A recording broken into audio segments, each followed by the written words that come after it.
Oh,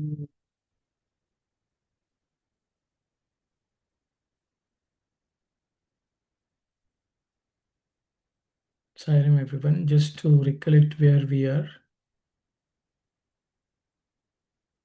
we have been studying about the Vedas. Swami graciously is teaching us.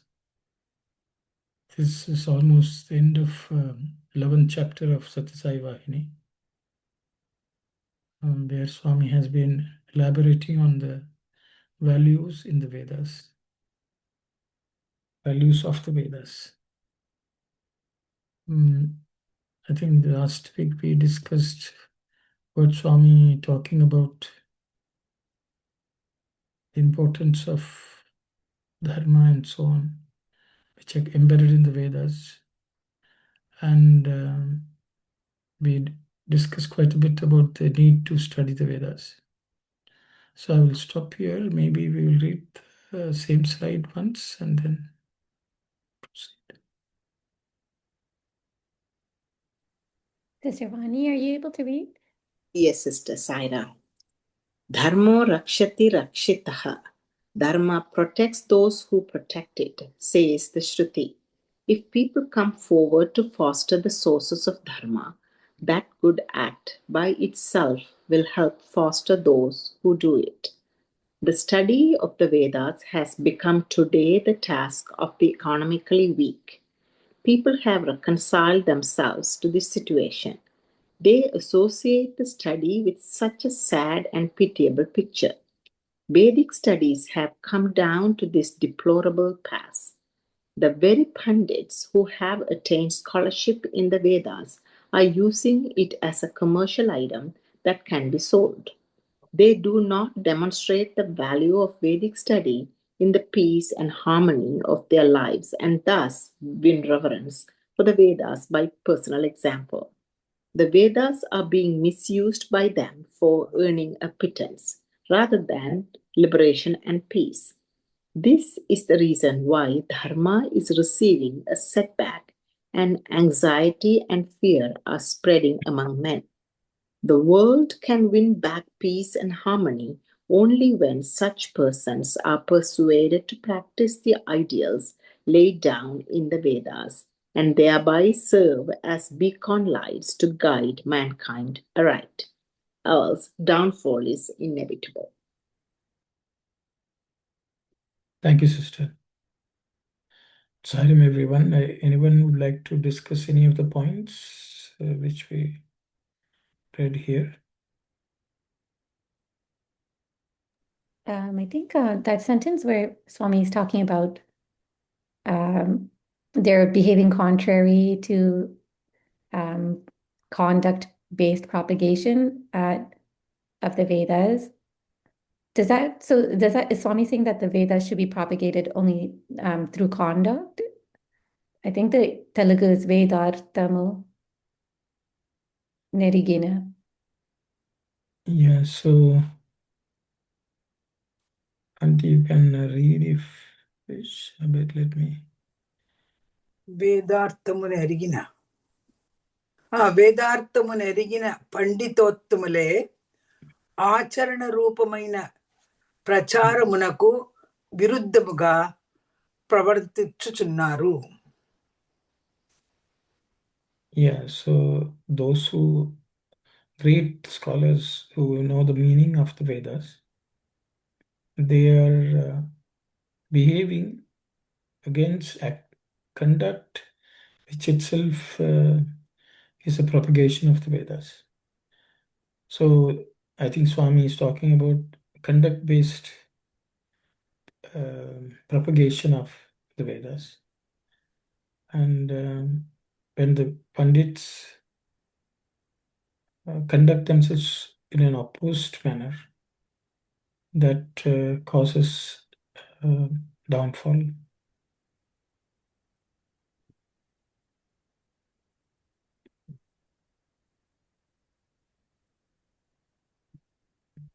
Yeah, propagation, even the Sai organization, Swami says, your reading of Swami's message is only through your practice, not necessarily by speeches and so on. So I think in the same vein Swami is talking here as well. Because if the Vedic Pandits don't give the necessary importance to the Vedas, it downgrades the propagation of the Vedas and diminishes the value of it also.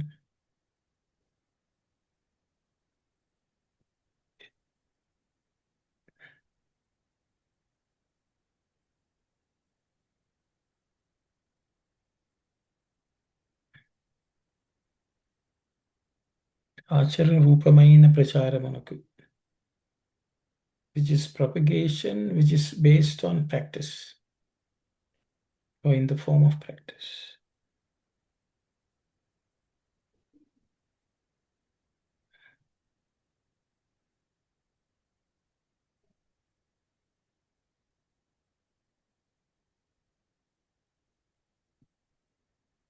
Anyone else would like to discuss any of the points? If not, we will go to the next slide. Can you just explain a bit about like the Prashanti Vidwan Mahasabha? Like, was that Swami would foster those pundits? How would that work? So the Prashanti Vidwan Mahasabha was established, one of the first organizations to be established actually, before even the Sathya Sai organization was established. Swami, there were people, there were Brahmins who were attached to the Venkatagiri Samsthanam. Swami used their offices and along with a few other Pandits who had come from East Godavari and so on. And that's how Swami established the Prashanti Vidwan Mahasabha. And that Prashanti Vidwan Mahasabha conducted various discussions and conferences on Vedas, various parts of India. Mainly, I would say in Venkatagiri, Rajamandri, Mumbai, also in Tamil Nadu, from what I can remember. And some small villages in Andhra Pradesh also, wherever there was interest. And Swami instituted support for them to study and propagate. So that was the nature of Veda, Prashanti Vidwan Mahasabha, and it was pretty active during the Dashara festivals. The Pandits who used to come and perform, they used to have debates and discourses throughout the Saptaha Yajna period. So that was a very regular event. In the recent past, Swami has also opened it up for others to also give talks.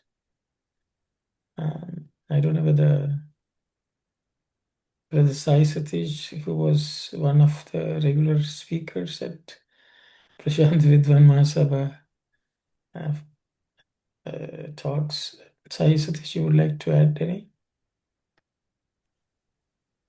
Ramana, like you have already covered it. So just that, like what you mentioned, during the Veda Purusha Saptaha Jnana Yajnam, time and again Swami has been having those Prashanti Vidwan Mahasabhas conducted during the Dashara time. So all of that Vedic propagation and all of the wisdom from those elders being shared year on year. Thank you, Sairam. Thank you, Sai Satish.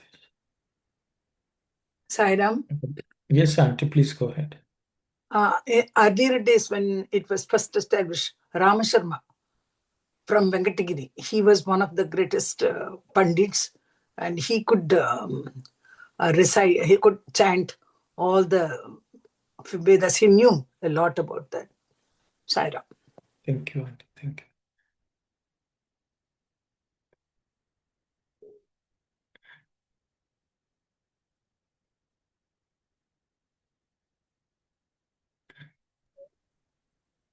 Sister Vani, you can read them. Yeah. The Bharatiya spiritual stream has until the present times fertilized Vedic learning and practice. Its message has been always journey forward along the Vedic path. One may dilate on Vedanta and Vedas, but unless one holds forth the value of these ideals on the basis of his own experience and practice, it is a waste. This truth has been forgotten by these personages. Let them awake in time and save the traditions and values of the ageless Vedic culture. Sairam. Jairamati, thank you. భారతీయ పరమార్థ వాహిని నాటి నుండి నేటి వరకు ఈ వేద ప్రమాణములను పాటించి పాలించి పయనింపుడని పల విధములు తెలుపుచున్నది. The Bharatiya river of supreme goals of Bharatiyas from ancient times till today, the pramana of the Vedas, the authority of the Vedas have been, it has been teaching and it has been protecting and it has been making it useful in many different ways so far. ఎన్ని వేదాంతములు చెప్పినను ఆచరణ ప్రధానమైన ఆదర్శం అన్నది పెద్దలు మర్చిపోయినారు. However much Vedanta are spoken of, the importance of practice and showing that as ideal, that has been forgotten by great people. వారిని మేల్కొలిపి ప్రాచీన వేద విహిత సాంప్రదాయములను కాపాడుదురుగాక.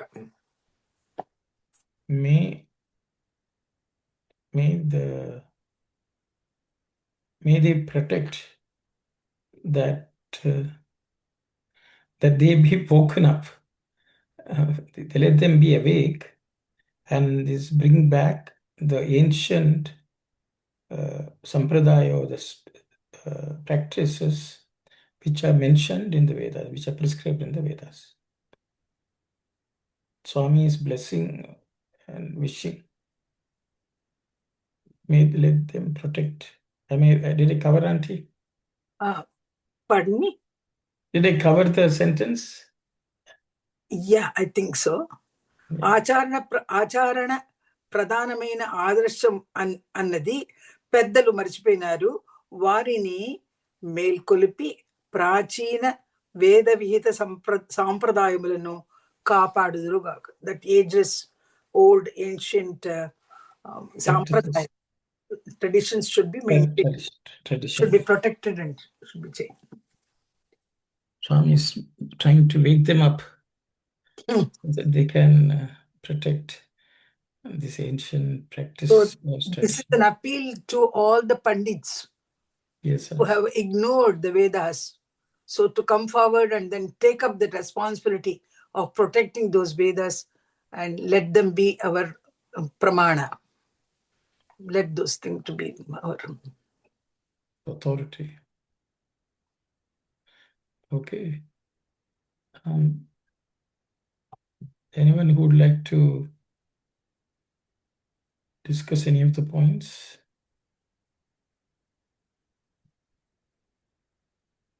Yeah.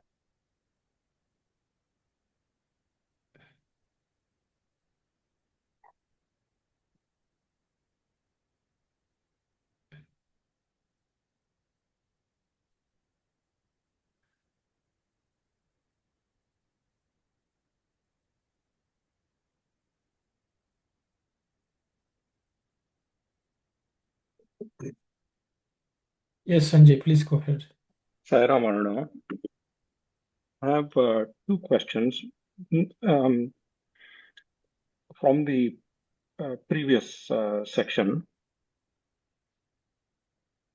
in one place, I don't know if this is correctly captured in English, um,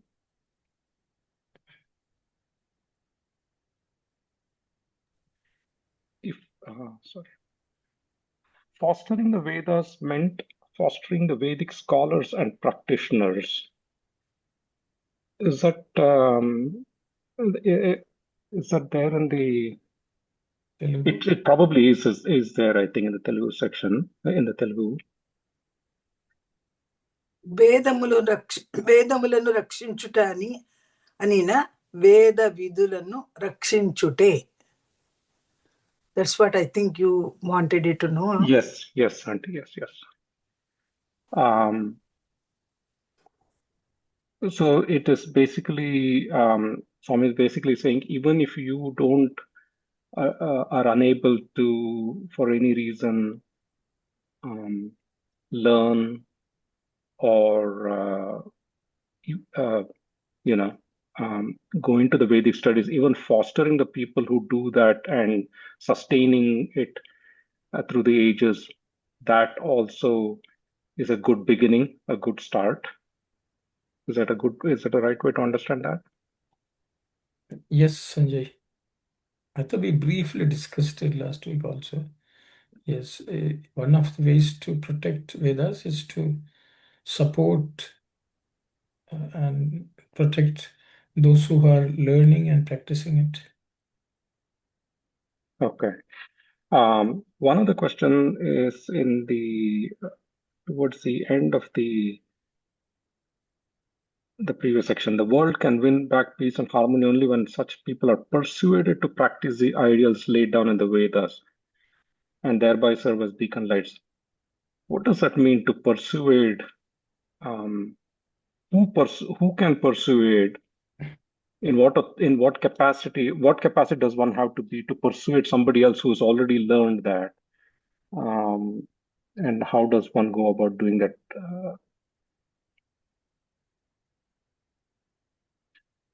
How basically, essentially, I think is when Swami says in that section where Swami says they associate this study with such a sad and pitiable picture, and it is considered as a task of the economically weak. So the people who really see the benefit of it exhibit the joy in their life, right? Those who do not may not be exhibiting the joy in their life, which is making people think that it's a pitiable state. What does it mean to persuade somebody? Because somebody who sees the joy obviously is already following it and keeping up upholding the practice and the learning of it. Those who don't see the joy, can such a person be persuaded? And what does it mean to persuade? And who is the right person to persuade, and so on? Good question, Sanjay. I will open it up for others to share their thoughts. Who has to persuade? If the job falls on us? And if so, how can we persuade them? I think is the question Sanjay has posed. Because people who are motivated to practice are already doing it out of sense of joy. And who are not doing because of not seeing any benefit or joy.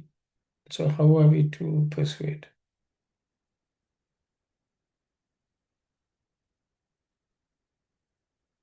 So Sanjay, no one else is volunteering, so I would say, one of the reasons why people are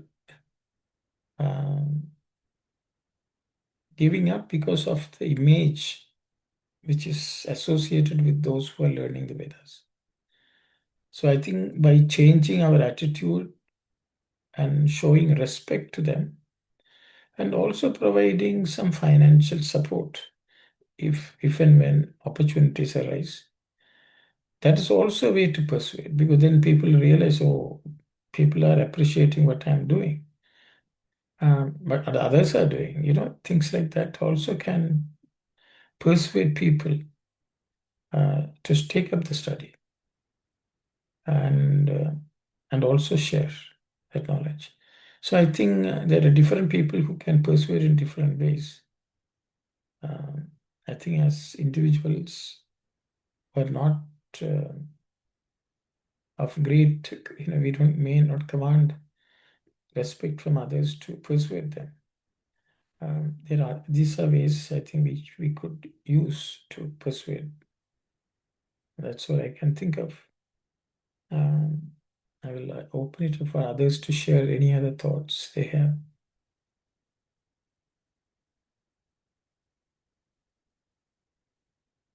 Sairam brother, what is the equivalent Telugu word for persuade? Because no, in Telugu text, does Yeah. it what do they say there?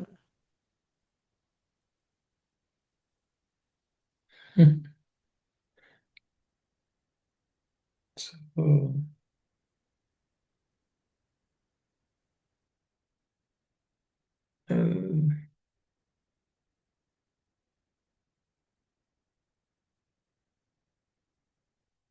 I don't know.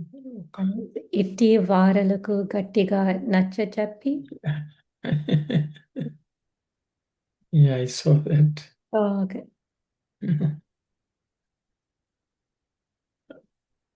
So, Auntie, you want to read? I can.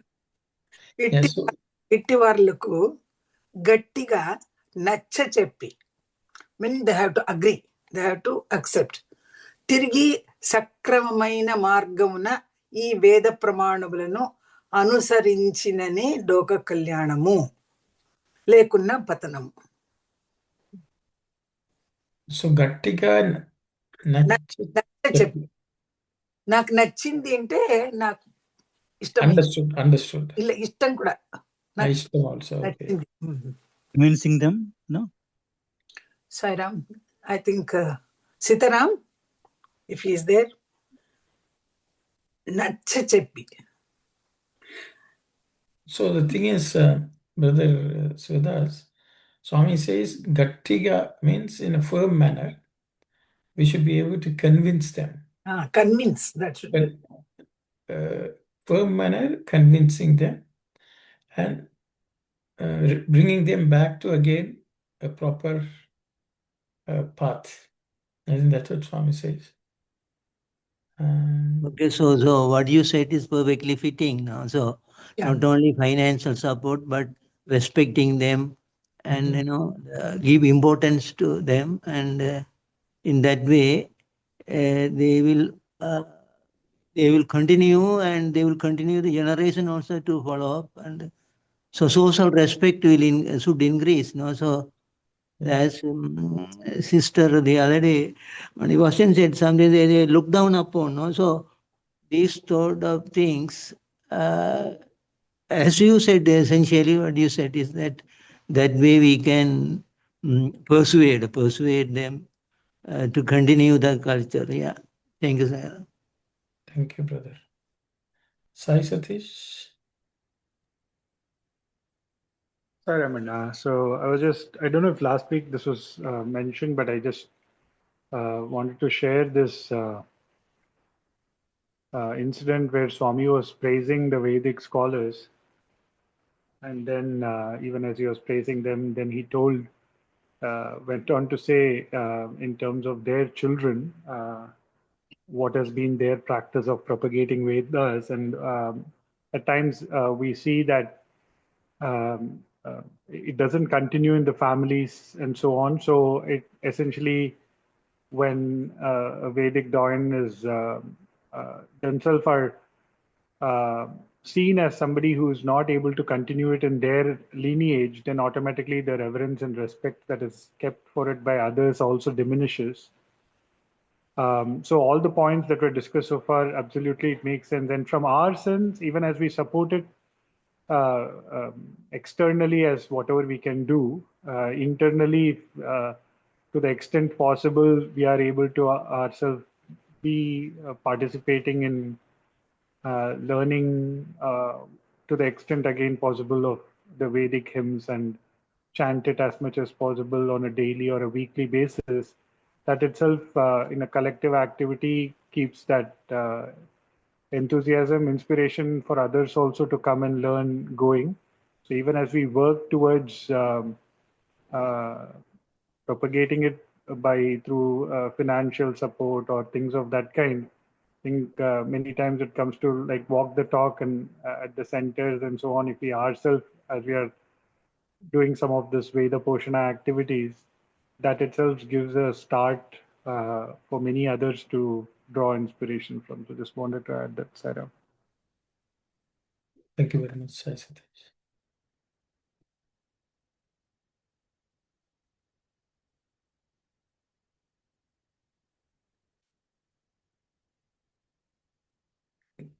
And you can move to the next slide. Just see whether.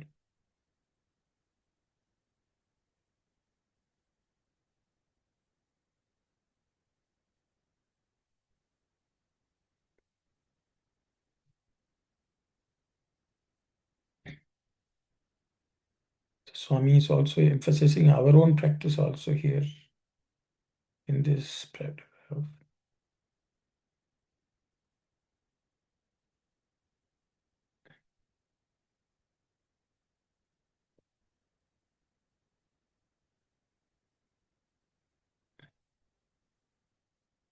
Though he seems to be advising the Vedic Pandits, I think we also have a role.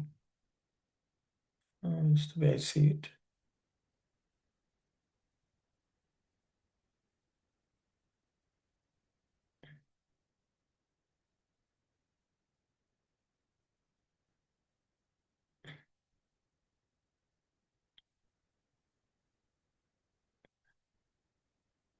If everyone is okay, I think we're going to the next chapter, chapter 12.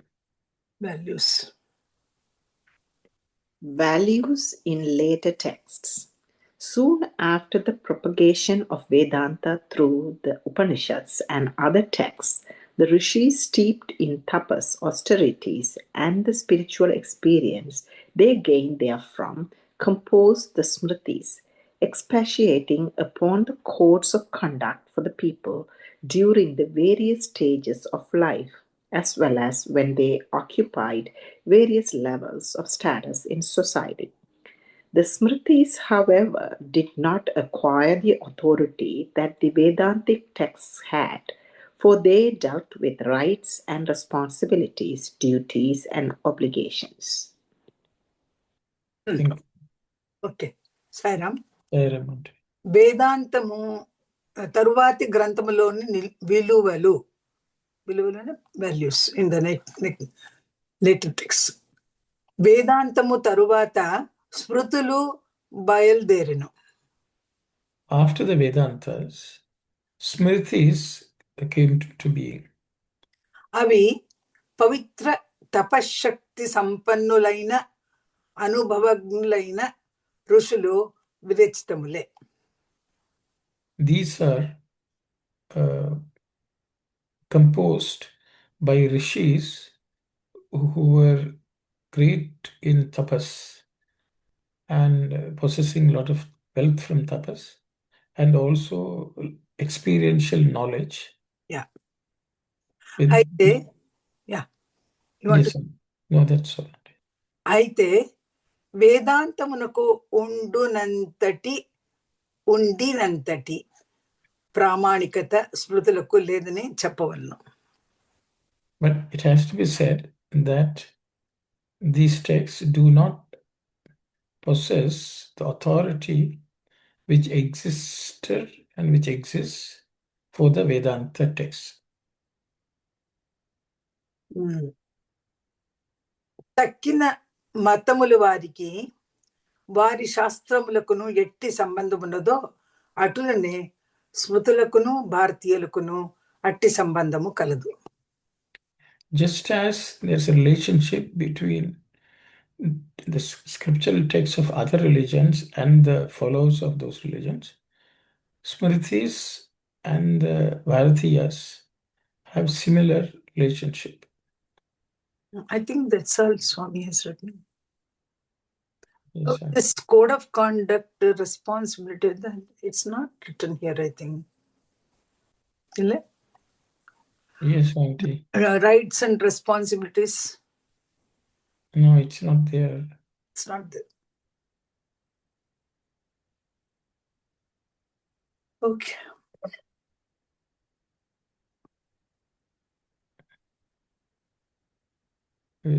Yes, Sanjay.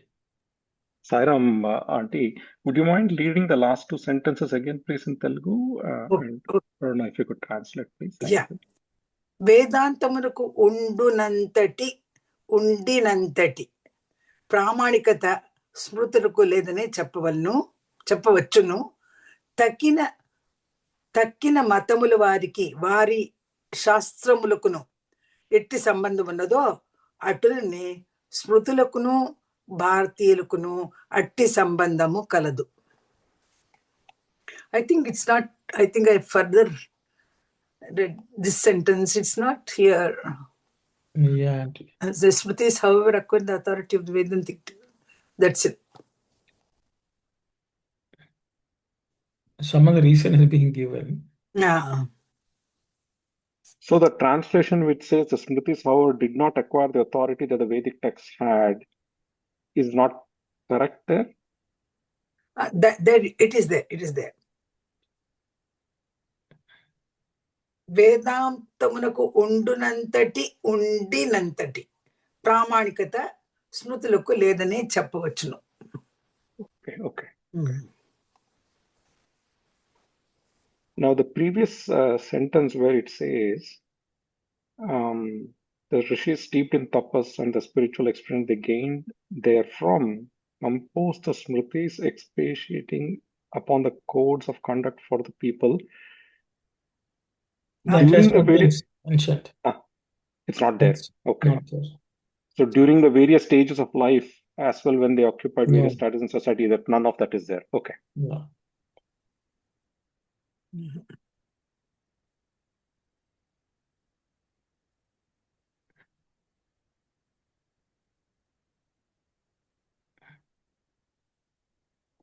So far, the Telugu Swami has said the rishis composed them, but they did not have the authority of the Vedas.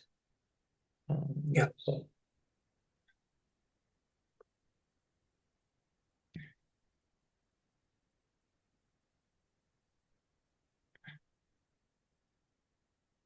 Sairam. Sairam. So Smritis did not enjoy the same authority as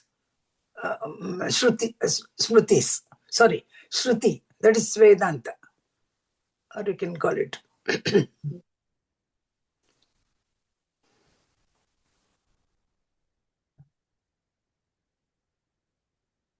Maybe if you read a few more lines. It may be.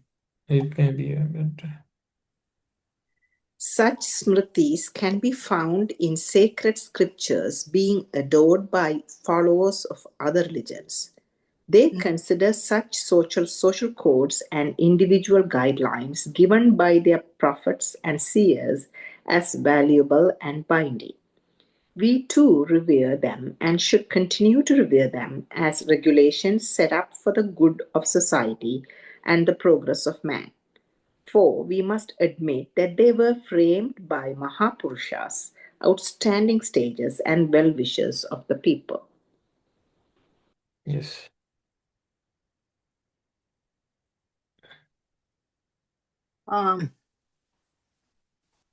Can I read this? Yes, Auntie, please. This line, I think, starts. Pari- తక్కిన మతముల వారికి వారి శాస్త్రములకును ఎట్టి సంబంధం ఉన్నదో అటులనే స్మృతులకును భారతీయులకును అట్టి సంబంధము కలదు. Just as for other religious people, there's a relationship between their scriptures and the followers. For Bharatiyas and the Smritis, a similar relationship exists. వారి వారి శాస్త్రములు ఎట్లు మహాపురుషుల నిర్మితములో అటులనే భారతీయ స్మృతులు కూడాను మహాపురుషుల నిర్మితములే అని అంగీకరించ తప్పదు. Just as each religion and each scripture is composed or established or declared by Mahapurushas or great people, in the same way, the Bharatiya Smritis are also were composed by great people. Thus, we have to acknowledge that. Yeah.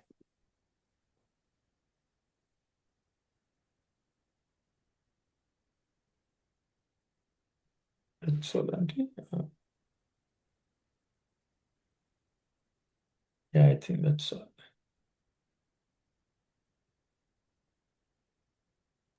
So, It's Swami, so much more in the English translation, isn't it? So basically, Swami is equating Smritis to other scriptures of other religions.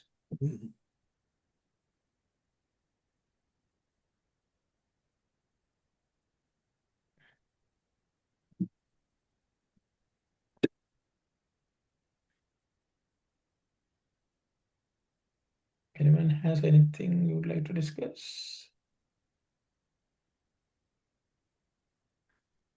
Yes, Sanjay. Sairam, I know in the earlier section, Swami has talked about how the concepts of Sanatana Dharma has formed the basis for the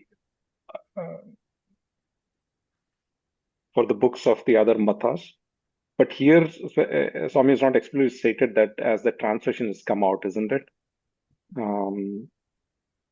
The very first line here in English says such smritis can be found in sacred scriptures being adored by followers of other religions, but that's not there in the Telugu. It's basically just calling an equivalence between the two.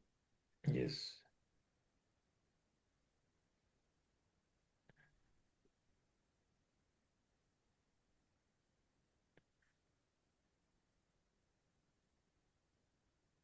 Yes, Sister Vani. So here, Sairam, here Mahapurushas are like Vishwamitra, Vasishta, those Brahma Rishis? Yeah, great rishis. Great Rishis, anyone. There is not like specific people who are considered as Mahapurushas. Sairam, when we speak about the Smritis, we have to talk about Mahabharata and Ramayana, written by Valmiki. He was also a great rishi. And Mahabharata written by Vyasa, a Mahapurusha. So we have to admit that those Mahapurushas who composed these Smritis for us, they were also the well-wishers of the people. Thank you. Yeah. Yes, Brother Thasan. So, Sairam, brother.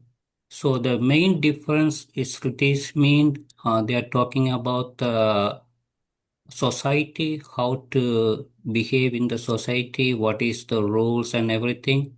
And Vedas mainly talk about the Atmic, Atma and those kind of things. Can we take it as like that? The code of conduct of the society in the first paragraph they're talking about. Smriti is only talking about the code of conduct of the society. That means the discipline, how to behave, those kind of things. That's the main difference.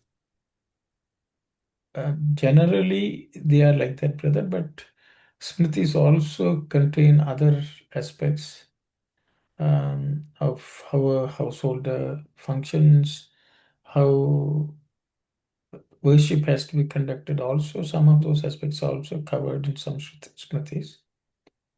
But general guidance for living in this world, I would say.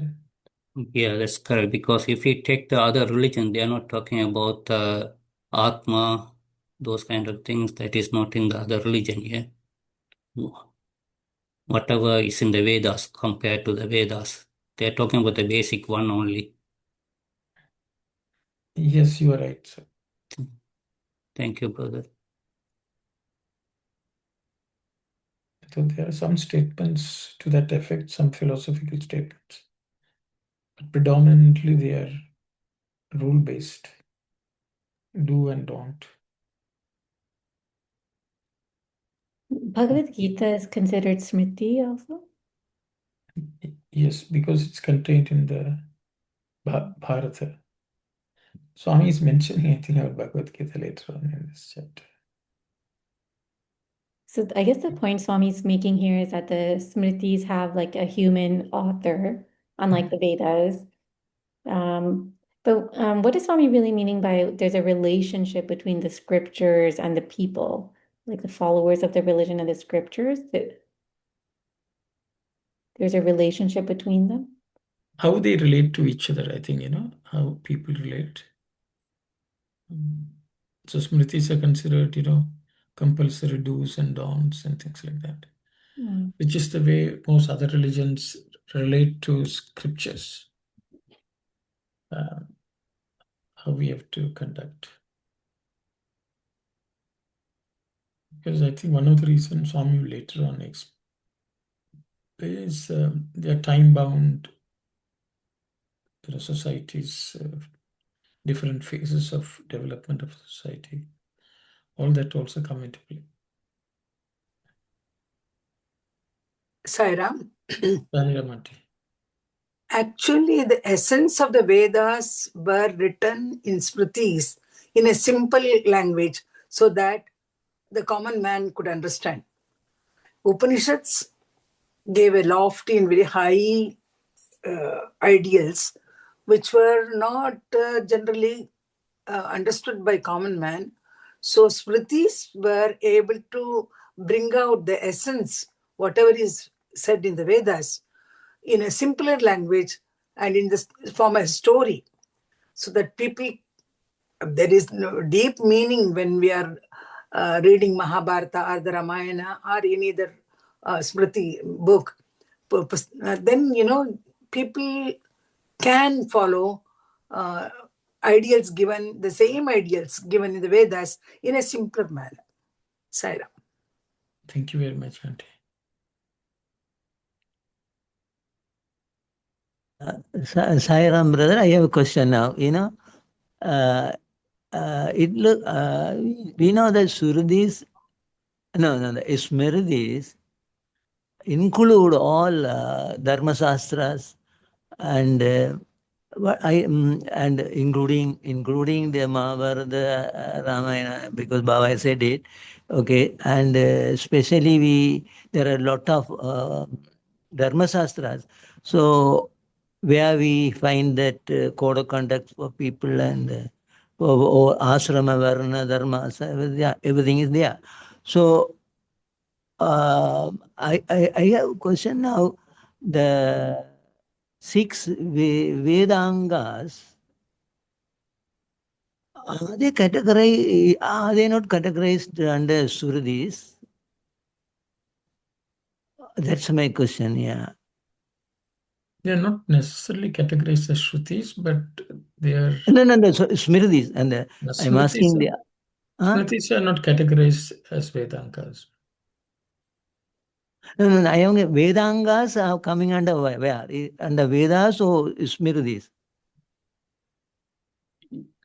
I think they could be considered like Smritis only. Yeah. Because they are only explanatory texts which help you study the Vedas. So, even if you can call them Smritis, because most of them are composed by various rishis, giving various explanations, examples, and things like that. So they still fall under Smritis, but they are necessary for the study of the Vedas. So Thank you. Yeah. So please explain somewhat more about Dharma Shastras, because we should not contain Smritis. We should not restrict the Smritis to Mahabharata and Ramayana only, no? Yeah, like Manu Dharma Shastra. That's various rishis also have written various texts. And certain practical, texts have been written by various rishis in terms of what is the various rituals which to be practiced throughout the life and so on, including samskaras and so on.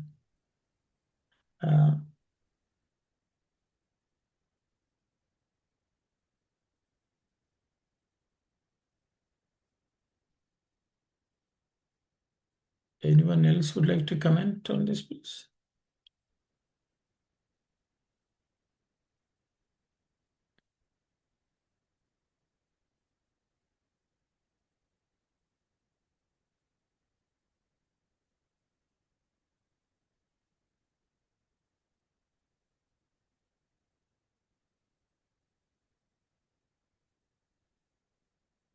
Yes, Sanjay, please go ahead.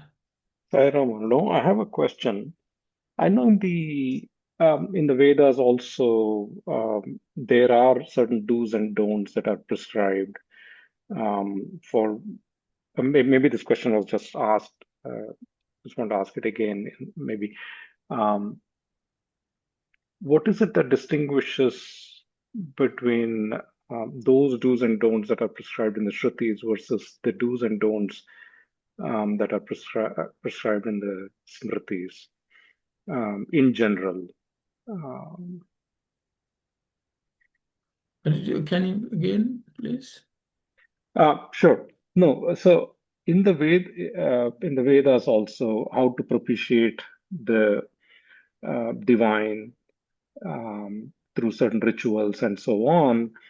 There are do's and don'ts that are prescribed or listed out on how to do certain things. Also, for example, we were just recently talking about even Shikshavali, how a student should go out into society and so on.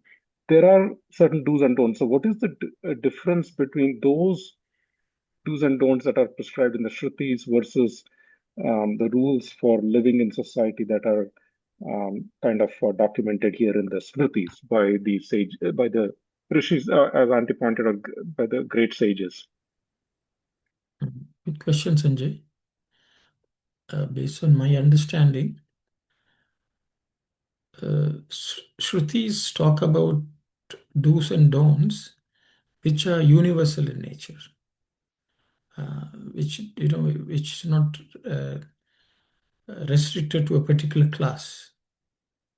So such do's and don'ts are mentioned in the Vedas and Upanishads. They are not based on any caste, creed, category, age, etc. or avastha. Whereas the Smritis deal with each individual, their position in the society. Accordingly, that they have prescribed type of action which is permitted, and type of activity which is not permitted. But they try to target particular sections of the society, and so because of that, they're not universal in nature, and that's the way I understand. So the distinction is Smriti takes it down to the nth degree of precision based on a person's varna, ashrama, etc. Whereas Upanishads stand for very universal statements like Satyam Vada, Dharmam Chara, which is for everyone, applicable to all people of all varnas, all ashramas. So that's the way they can be separated.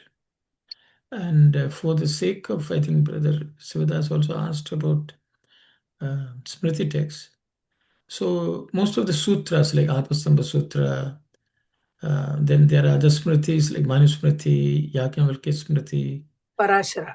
Parashara Smriti. So there are various rishis who have put together code of conduct. And there are Shrauta means sutras also. That means how to conduct, perform certain karmas already prescribed in the Vedas. They go into greater details of how certain rituals should be performed and so on, which are considered more time-bound and could vary time to time.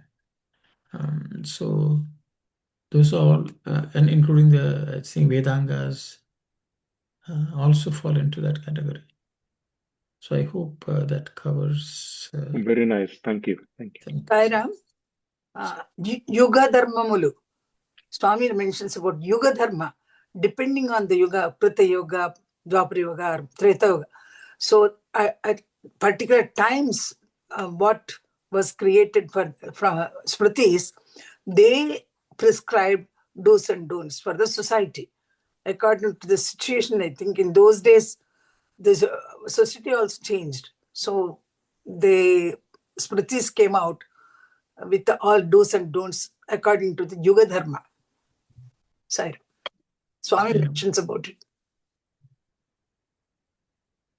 Even some of the philosophical texts of the Shaddarshana also fall under this category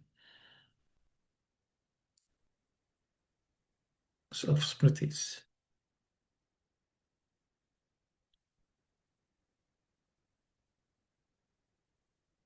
Though there may not be any big difference between the universal laws which are prescribed by the Vedas, it's not that great thing here in Smriti. Whatever Smriti says is also the same thing, and a little more changes might have taken place. Saira. Is there a reason why Swami is saying that the relationship between the Smritis and the Bharatiyas is similar to the relation between other religious texts and followers of those religions, whereas he did not say that when it comes to the Vedas? Yeah, the reality is Bharatiyas know more about the Smritis than the Vedas. That is also a fact. Upanishads and all are not necessarily a common man's, subject. Whereas just the way other religious people study their own scriptures, Bharatiyas can and should study the Smritis. Is the way I understand. Because going into Vedas and Vedantas is a pretty abstract knowledge, maybe not suitable for everyone. I think that may be a reason Swami mentioned. Number one. Number two, there's no equivalent text in other religions like the Vedas. Is also maybe a reason Swami is saying.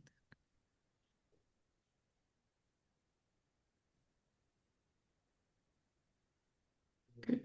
Why don't we?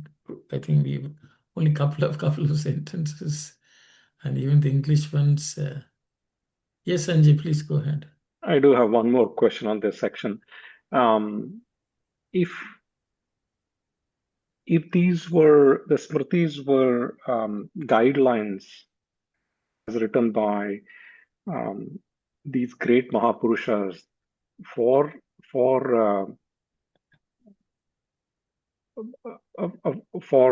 to guide individuals to live in such a way that there is peace and peace in society, and also peace and prosperity in society, and they have some drawings from the Vedas. Why? Yes, as you said, they might be time bound or relating to specific groups of people, but why did they not get the same kind of authority as the Vedas? Not necessarily the same authority as the Vedas, but maybe a little less, or maybe they do. I don't know if. Why does Swami say they did not enjoy the same kind of pramana? Yeah, one of the I don't know whether others have something to say, but for example, even if you take Dharma Shastra, what sage Manu wrote and what the others have written, like Yajnavalkya, there are sometimes some contradictions also in some areas, a different type of interpretation is also there. Because of that, they did not gain the same level of acceptance by everyone. Even if you take sutras, Apastamba Sutra has predominated everyone more than the other sutras. So that is the reason, the level of pramana is dependent on whoever trusts that sage who has written. And so there were different schools of thoughts. So because of that, there was no universal authority for them. That's why even a Brahmana is supposed to introduce themselves. What is the Gotra and what is the Sutra which they follow? That means there can be differences in certain practices and so on. Because of that, it did not have the same level of authority which Vedas enjoyed. Vedas were accepted by everyone as everyone, whereas Smritis related to different sections of society. Not everyone accepted all of them. I hope that answers, Sanjay. That If does. anyone, Sorry, maybe no. Just a follow up. Is it also safe to say that while the Vedas focused on the unifying principle, these Smritis inherently, with no ill intention, created some sort of groups or prescription for groups and just because of that they did not gain that universal acceptance?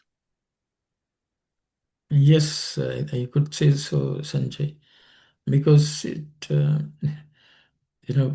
one person's instruction for certain groups may not be accepted by those groups because someone else has said something else.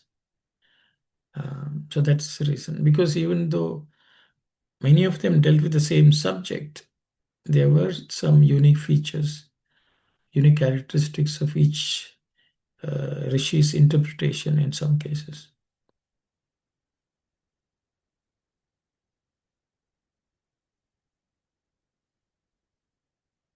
Okay. Just a question about so Gotra. I think we had learned that it means, is it like the same cowshed or something, or like they all studied under the same like there's the same Oh, cow? Gotra. Yeah. And can you just explain Gotra and Sutra? What is Sutra? Okay. See, Gotra means cowshed. Okay, just simple meaning. It also can mean, Go also means Vedas. So in each lineage, certain Vedas were protected in certain manner. So there is also the thought that everyone who drank from the cows of that Rishi's home, they became siblings also. They will say Guru Bhaiya, or, Guru Bhai. They are brothers because they were under the same Rishi. That's also another factor which is considered, because the Guru is supposed to adapt the son, adapt the Shishya as his own child. So from that, otherwise you will see these Rishis have been very busy, with having as many children. So the idea is that they gave birth to a lineage of disabled Guru Parampara, from which the Gotra tradition came.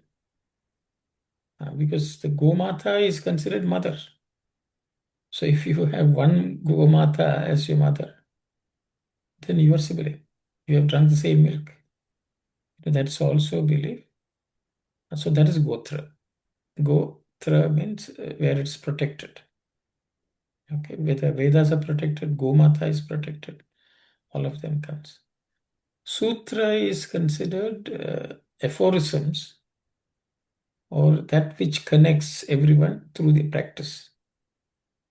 So, for example, Apastamba Sutra will tell you how various samskaras should be performed.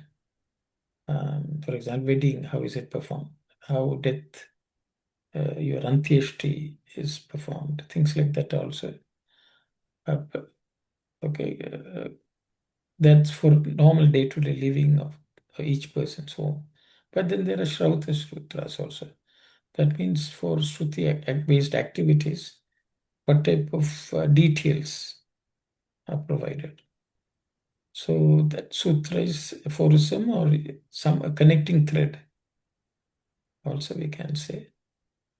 So generally, each Brahmana is identified with the Gotra as well as the Sutra. Generally, when they meet somebody older, they will introduce themselves. What they call Abhivadya. I mean, there are Brahmins here. If anyone wants to comment on it, I don't think I'm the right person to comment. Gotra is always connected with some Rishi's name. Kashyapa Gotra, Vishwamitra Gotra, Kaushika, Bharadwaj Gotra. So these Rishis were taking care of the cows, so they got this particular. Was it due to that or something else? No, Auntie, these rishis had gurukulas, and all of them who went to that gurukula were granted that Gotra lineage. Oh, I see. Okay, because everyone went and studied in their home. So the rishi almost adopts them as his own children. So that is the belief. Rather than, they giving birth to so many. But the lineage has come down so much that we claim that we belong to this Gotra, that Gotra. Yes. So Doing any take care of the cows. Sorry, Ram. Sairam, so during wedding they ask what is your gotra. This is the same thing what you're talking Yes. about. Yes. And then they also say don't get married in the same gotra. I mean, I know in North. Okay. Sagotra marriages were not allowed at all. Oh yes. Okay. Sagotra, they call it same Gotra. Yeah. Yes, Sister Jyoti, you have your hand up.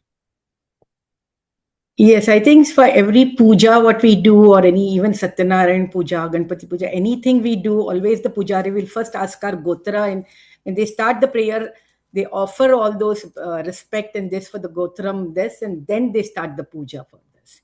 So each family will have a gotra as per the rishis, which lineage you come from as such. I think that is still prevalent in India. In most states, except a few states like Tamil Nadu. Oh, Tamil Nadu doesn't have that? Brahmins have, but not the others. Oh, okay. But in I other think parts, other state also probably it is still prevalent in Brahmin families only, maybe. no, in other castes also they Also have. they do? Okay. Yeah, but some of them may have lost sister. Okay. Yeah. This strict division of Brahmins, Kshatriyas. So this, depending on the caste, that Gotras, I mean, even among Vaishyas, they have the Gotras. But some of the other, this thing, I don't think even though they know it, they don't want to share, probably. Yeah, Swami himself is Kshatriya. Bharadwaj. But he has Bharadwaja Gotra. Bharadwaja Gotra, yeah. So that's why I said even other castes also, other Varnas also, the Gotra system existed.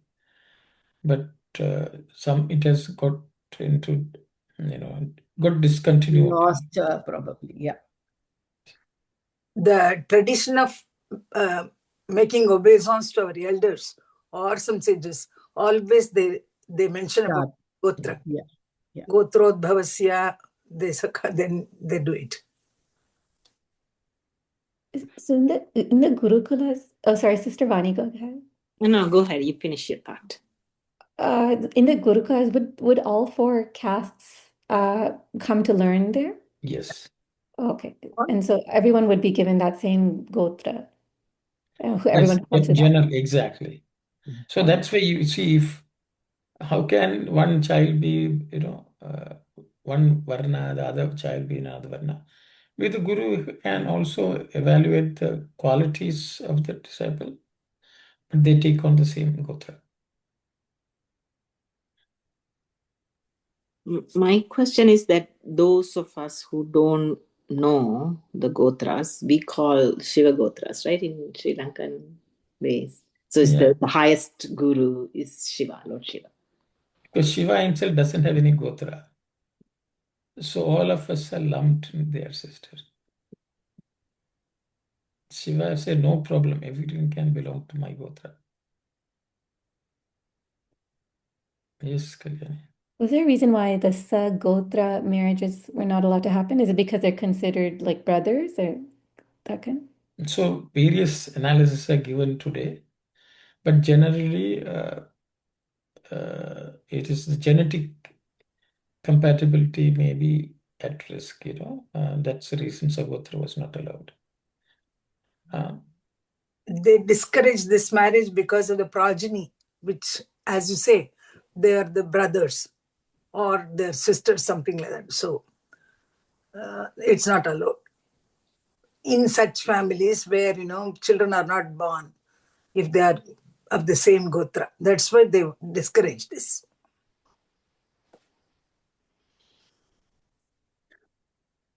That's why even in the south, you can marry, a cousin, maternal, if it's from two siblings of two different gender, Yeah. the children are allowed. But that is also is not considered right by many people in the north and so on.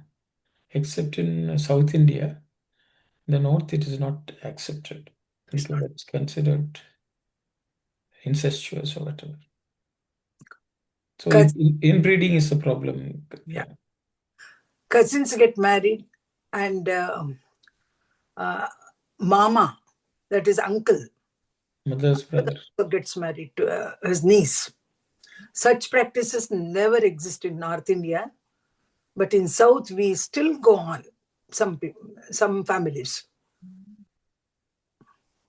So how come that is not considered like Sagotra? Wouldn't? A brother's son and gets married to a sister's daughter. So sister has gone to another house. Oh, okay. Is married to another person. So her gotra will be different and his gotra will be different. So there is the theory, Kalyani, about the Y chromosome and so on.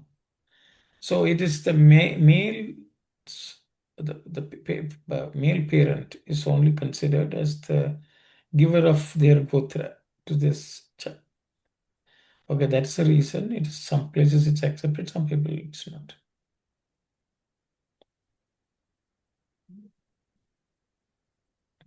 Okay, we're going to gotras, but maybe we'll continue.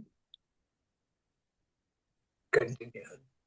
But in the process of time, the Smritis suffered change by omissions and additions and by differences in emphasis.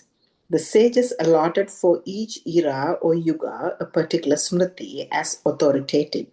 For too many Smritis with divergent counsel caused confusion and doubt.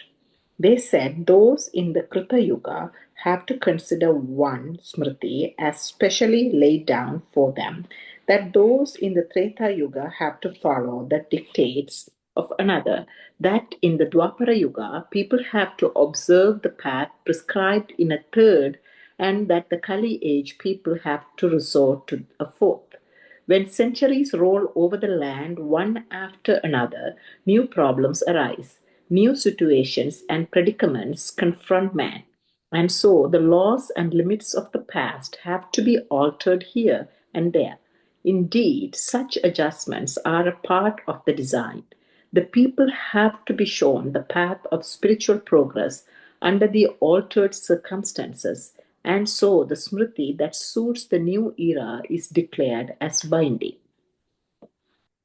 Okay. Thank you. Sairamati. ఇతర మతములకును భారతీయ మతములకు ఉన్న సామ్యం ఇదే. That is I think we have already covered it. అయితే ఈ ఋషి నిర్మితములైన స్మృతులు కాలక్రమమున మారుతూ వచ్చినవి. So whatever smritis which were established by the rishis, as time passed by, they underwent changes. ఒక స్మృతి కృతయుగమునకును, ఒక స్మృతి త్రేతాయుగమునకును, మరొకటి ద్వాపర యుగమునకును, కొన్ని స్మృతులు కలియుగమునకు ప్రమాణికములై ఉండవలని చెప్పబడి ఉన్నవి. So it has been said that some smritis are for the Krita Yuga, another for the Treta Yuga, another for the Dwapara Yuga, and a few other in the Kali Yuga. This has been stated. కాలగతులు మారగా పలు విధములకు కొత్త సందర్భములు జాతిని ఎదుర్కొనగా ఆయా జాతి యొక్క మర్యాదలు ఆచారములు మార్చు చెందుకుంటూ చెందవలసి వచ్చి ఉండెను. So కాలగతులు మారగా, as time changed, పల విధములకు క్రొత్త సంబంధములు, in many kinds of new situations, జాతిని ఎదుర్కొనగా, when they were the different jatis encountered this, ఆయా జాతి యొక్క మర్యాదలు, the respect, the honor of each of those races or jatis, ఆచారములు March చెందుకుంటూ, the practices also went on changing. చెందవలసి వచ్చిచుండెను. It became necessary for such changes. దానికి అనుసారముగా, in accordance with this, ఈ స్మృతులను కూడా ముఖ్యముగా జాతి యొక్క ఆచార మర్యాద వ్యవహారంలో గూర్చినవే కనుక అప్పుడప్పుడు మార్చుచుండ అవసరమయ్యను. So because the smritis also have to address these changes, because of the practices, the respect, honor, and various activities of each of those races, these smritis relate to this. Because of that, now and then, certain changes became essential, necessary. That's it. Okay.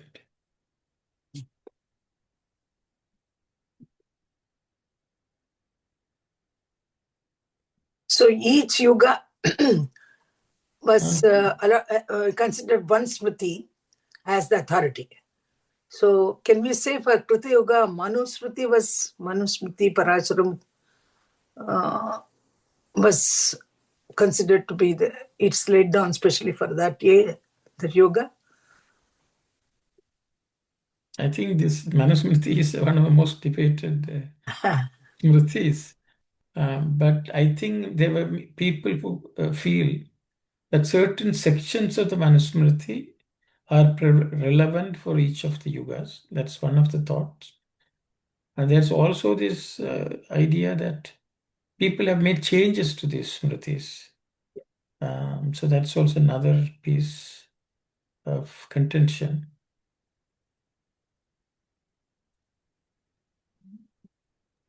Can you just explain about Treta Yuga and Dwapara Yuga and Kali Yuga?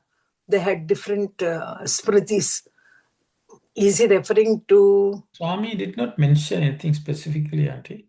But okay. Swami has in many places spoken highly of Manusmriti, which is applicable for across many yugas, is what Swami had said. But Swami is here also. Swami is not specifically saying. Here also, Swami is saying some people say it. It is Cheppapadina way. Swami is not telling who said. It has been said. That's the way Swami is saying. Yes, Sister Shivani? Brother, is it safe to say that as the yuga changed, Smriti evolved? Yeah. Okay. Yes. Yes, sister.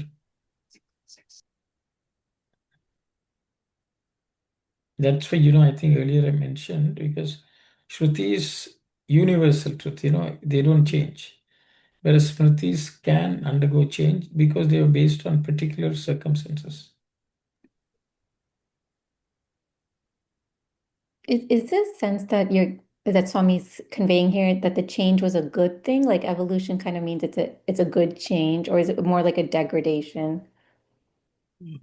Swami is saying it's necessary. Okay.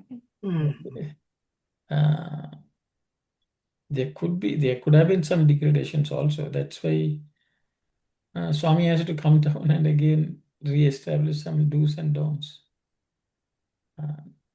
Because specific as it relates to this current circumstances.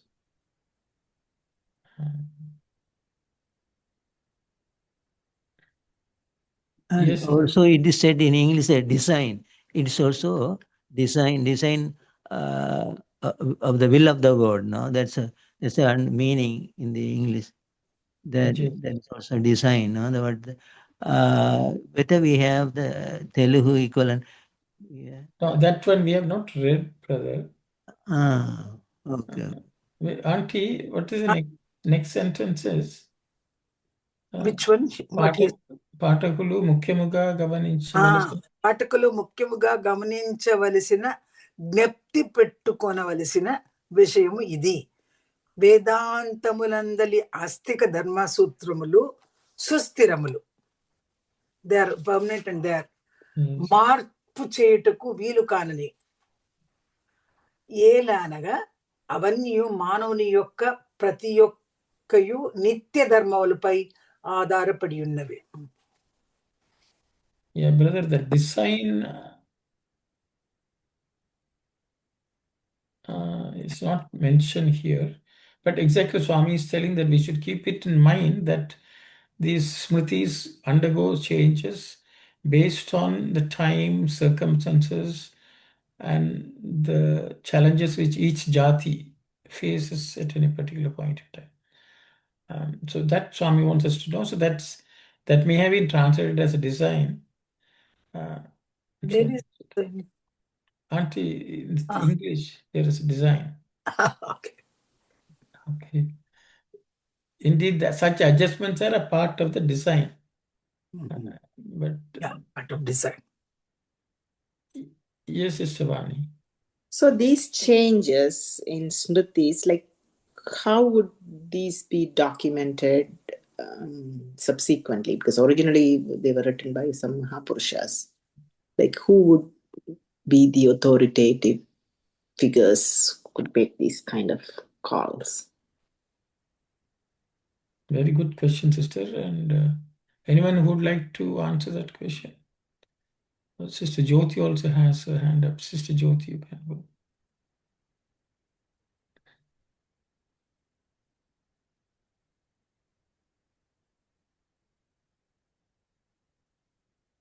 Sister Jyoti is... Okay. So the thing is... Sorry. Yes, Sister Jyoti. No, please. go ahead. Go ahead. No. I only started speaking because I... Oh, okay. No, I had a actually document in which it is saying regarding that design. I thought this may be probably explanatory. Like smritis are time specific. They suffer changes over time due to omissions and additions. As sages design them to fit the specific need of a particular yuga or the era. And smritis are suitable for one age, may not be binding to another. So maybe that is the design what they are talking here, probably. Okay. Yes, sister. Sorry to disturb it here. No, thank you.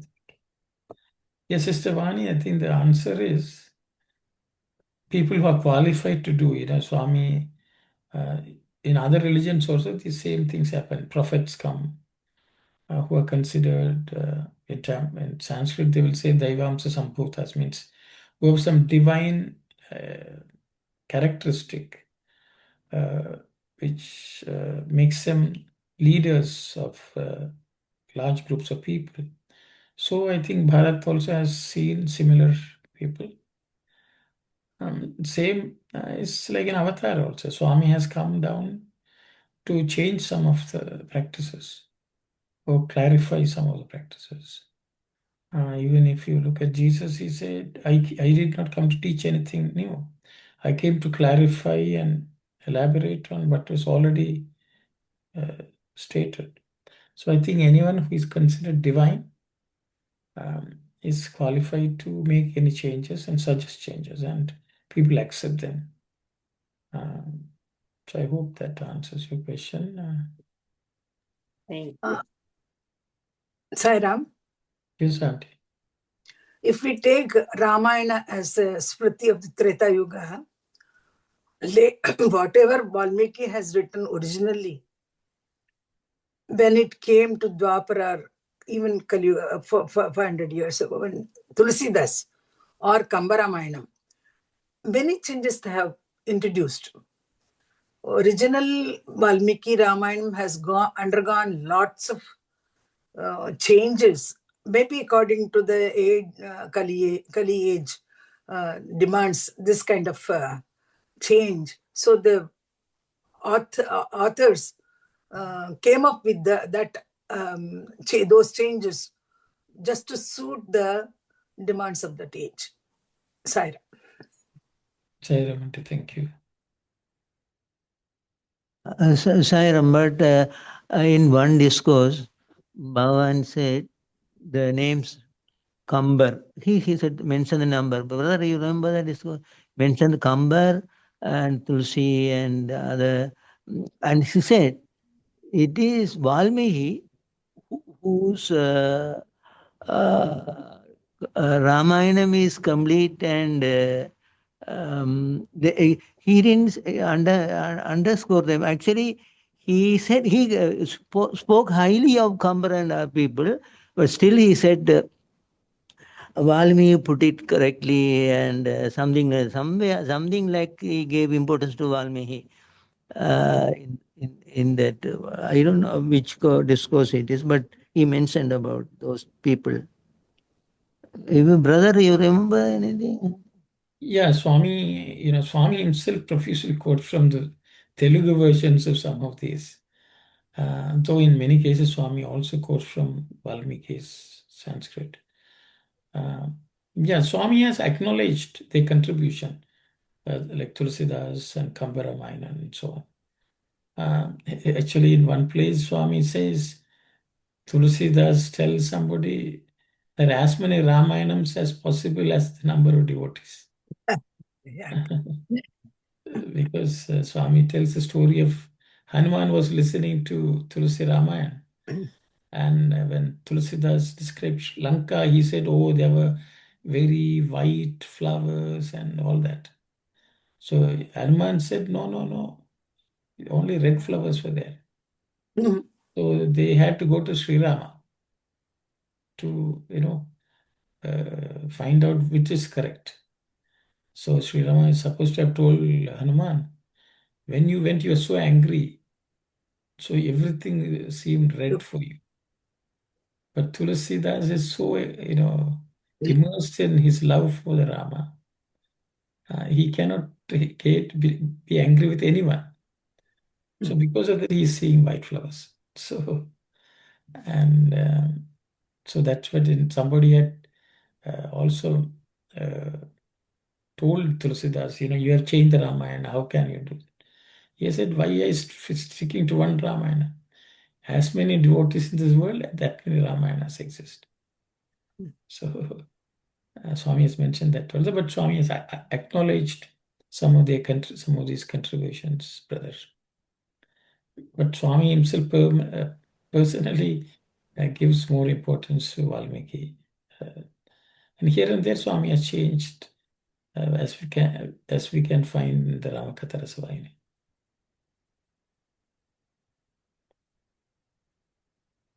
Yes, Sister Jyoti. Yeah.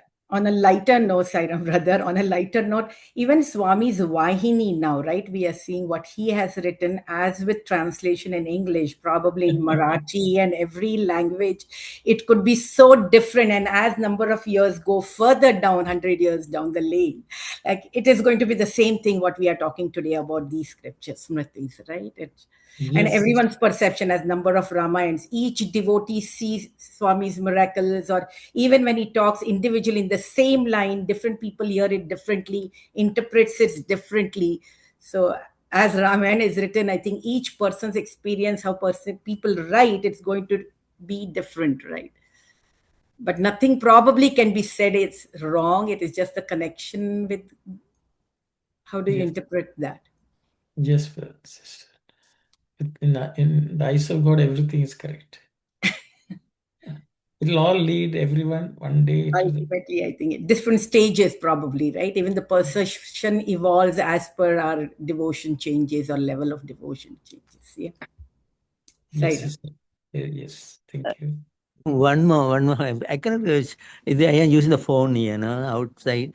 So, but everybody will agree here that Bhagavan had a lot of different stories. Uh, Different stories about characters in the Ramayana, no? Lot of ways how a lot of things he has differently putting. So even though it is not mentioned in the Valmiki Ramayana, but this is what happened really. So one day, as Sister Jyoti said, and we will one day take Sai Baba's Ramayanam is the current and popular and accepted, no? So I don't remember. I cannot quote here. What are the lot of things different? What Baba says really happened is this. Can you, brother, quote something? Yeah, there are so many, so many times Swami has told so many different versions of the same story. Because I think the Sanatana Dharma, the factual details are not given as much importance as the message the story conveys. So that is the difference in how storytelling happens in Sanatana Dharma. I think we should always, that's why sometimes, oh, Swami said this, and Swami said this, and we find the accuracy, as a fact check or whatever, it can be cause a lot of problem. But the reason why Swami tells a story is to drive home a message. For example, Swami said Rama asked Kaikeyi to do this, asked the boon to send him to. But at the same time, if you read Ramakatha Swami doesn't say that there. So people ask, what is true? You know. But then there's a reason when Rama says somebody should ask a boon. Maybe not in this life, it may be at a causal level. So it's very difficult for us to fathom some of the factual things like that. So did Rama go? Was Sita, real Sita was kidnapped, or some other Sita kidnapped? She left her, original self in a cave or something like that. So there are many such stories. At different points, Swami has given those stories, but it's just a medium of giving us a message. Is I think we should understand. Sairam, thank you. Yes. We agree with you. Yeah, there's a lot of difference between Ramkatha Bhasini and discourses. Yes. Same stories differently put. Yeah, he is writing here, but speaking different things. Yeah, but he said that what actually happened in Yes. discourses. He says that what really happened is this, but it was not documented through Valmiki and other people. No, so many things were not documented really, but he knows what really happened. There's nothing. So, okay, thank you, Zaira. Sairam. Yes, Sanjay, I think. No, I had a follow-up, I think, a point that you made, but it's 4:30, so I'll remember to, we can discuss it next week. Thank you. Thank you. Okay, Sairam, everyone. We will close and we'll meet next week. Sairam. Om Samastaloka Sukhino Bhavantu. Samastaloka Sukhino Bhavantu. Samastaloka Sukhino Bhavantu. Om Shanti, Shanti, Shanti.